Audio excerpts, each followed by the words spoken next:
with the expectation that tomorrow we'll be in Siaya, Kisumu, and then go back to Nyamira, where we were unable to do last week. From our security engagement this morning with the security team, we've come to the conclusion that, again, Homa Bay County is a extremely important county with the various economic activities. It is the county with the largest largest size of the lake that is on part of Kenya, Lake Victoria in Kenyan side. So it has a very long lake stretch, and we appreciate the fact that we have this because it informs the economic activity, the main economic activity here, which is fishing. And a lot of work has been done by the government of Kenya to invest in the fishing sector, landing bays, and various investments related to making this lake more viable in terms of as a transport also hub. And so the piers that has been built here and others that are being worked on, we appreciate the investment that the government is putting in the fishing sector. And but also there lies challenges that we have as a result of these economic activities. We need greater presence of the security team at the lake.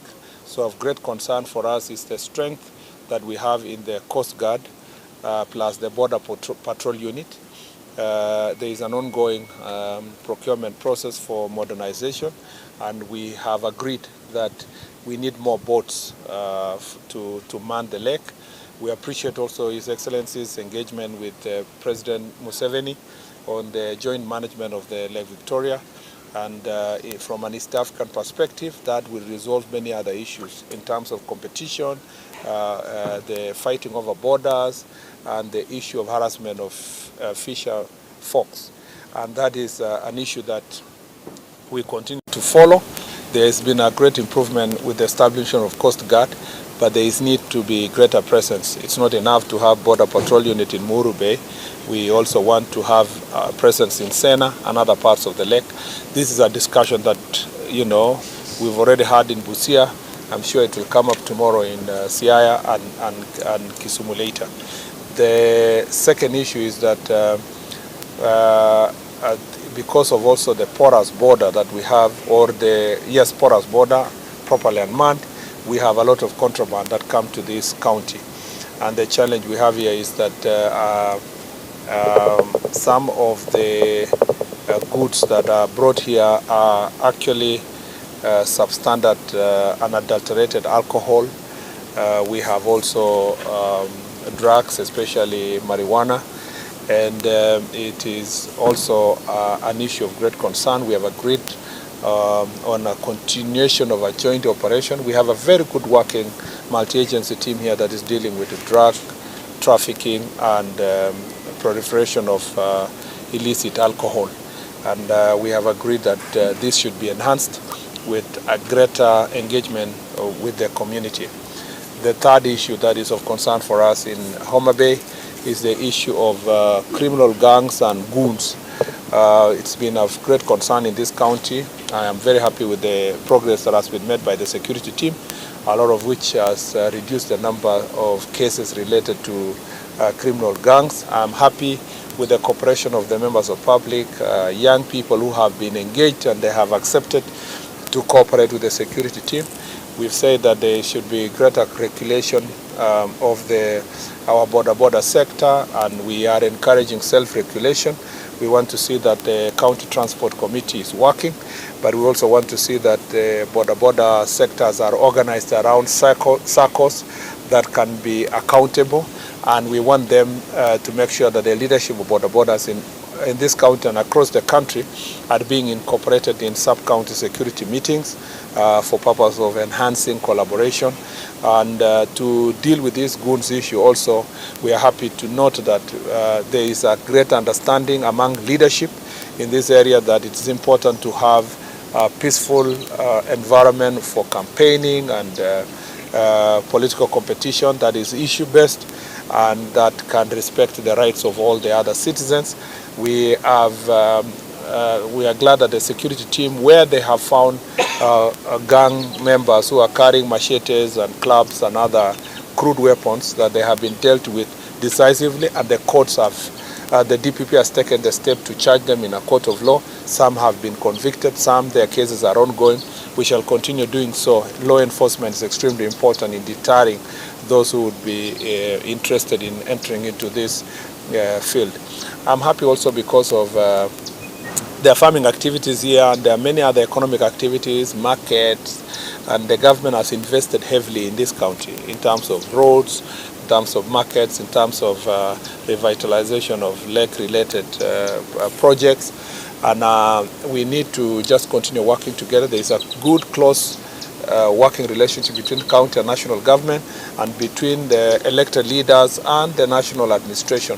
And we are encouraging this to continue. Our objective is to ensure that Jukwaa la Usalama is not one off meeting where the cabinet secretary comes to visit here, but it should also include, and we want to institutionalize within the bottom-up economic transformation agenda as a mechanism of resolving cases that are bothering the people of this county.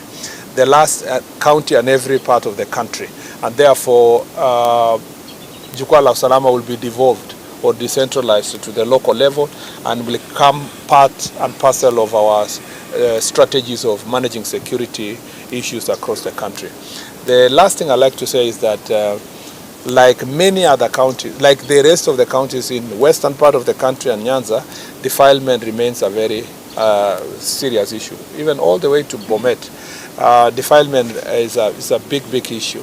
The prevalence of defilement cases here is also promoted by repugnant cultural practices, including the disco matanga, which has been banned in this area. Many of the children that are defiled are actually affected mostly during holidays. We will, during the Jukwaa itself, will engage our chiefs and assistant chiefs to see how best we can engage community, particularly those who try to resolve these problems using alternative dispute resolution mechanism. These are high crimes. We do not want community to hide the perpetrators. Some of the reasons why they hide them is because they are relatives, and they are people who have a fiduciary responsibility to protect these young people, whether they are teachers, religious leaders, family members, and we want to make sure that the entire society is supporting the law enforcement agencies in dealing with cases of defilement and gender-based violence, which is also affecting many parts of our country. I think that is a fair summary of these issues. We are here with our two PSs. We have, of course, Dr. Raymond Omolo, who is the son of the soil, who comes from this county, and we are very happy to have him. And as a ministry, we are lucky to have him as part and parcel of our security architecture, and he's been doing a good job previously with His Excellency the Deputy President, and when I joined the ministry, we have had a very wonderful working relations, and we have also our PS for citizen services, immigration and citizen services, and the very reason why he's here is because this is a very important day.